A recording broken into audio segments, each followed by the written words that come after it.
At the end of the war in 1945, I was less than 3 years old. I had been through Buchenwald and Bergen-Belsen.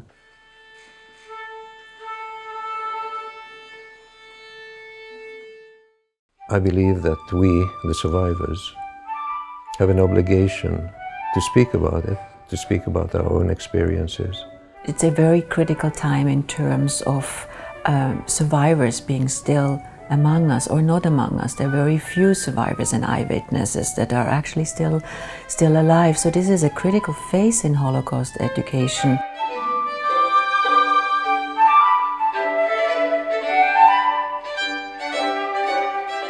They have demonstrated a great creativity and imagination in putting this program together. For instance, a mix of scholars and survivors, the inclusion of poets, even a musical performance, all of which relevant to the subject, including people from Europe and from the United States and here from Canada, and opening up with some very important issues relating to the history of First Nation issues in this country. Along with all the racist laws, traditional ways of life were altered. A conference like this is mind-blowing. I feel like that I will go back to Europe with tons of ideas more. I think like weighing 30 kilograms more, because I got so much input and so many ideas, and I saw so many connections between the other presentations and my project in Savittingasse in Vienna's 9th district, because there are aspects that are always leading to other research, and they come back now somehow.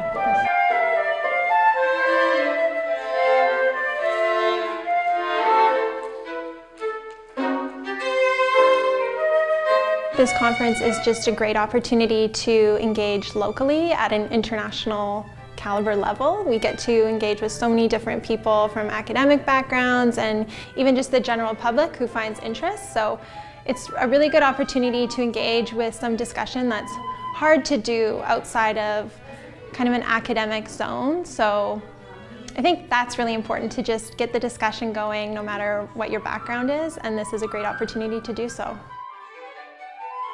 So the conference actually came about because of the Eyewitness Field School, which is a 4-week course that we run at the University of Victoria, where we spend 1 week in the classroom here in Victoria and 3 weeks studying Holocaust memorialization in Europe. I led the program for the first time in 2011, and my colleague Dr. Schallié led it in 2012. After she returned from the trip, we looked at each other and we said, we have to keep in touch with the people we've met in Europe, these amazing Holocaust educators and activists. Shortly thereafter, we formed an international working group called The Future of Holocaust Memorialization, confronting racism, anti-Semitism, and homophobia through memory work.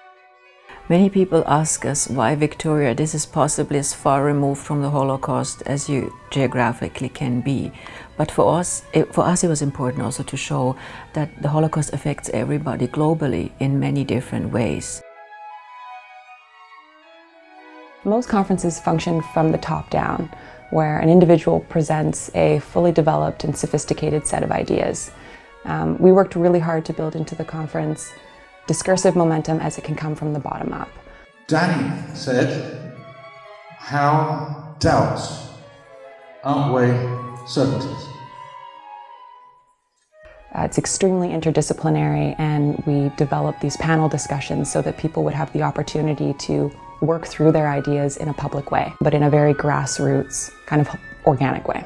We also really wanted to do something different with this conference, and not just have that scholastic or that academic voice, but also have, activists, artists, poets, really, instead of just talking about the different voices that are relevant to Holocaust education, we wanted to actually hear them speak. Someone in the audience towards the end said it's almost an act of faith to write poetry, particularly poetry in relation to the Shoah, in relation to, for us, for the 3 poets who are children of survivors from our unique experiences, to talk about what that was like. to grow up with this inconceivably difficult history.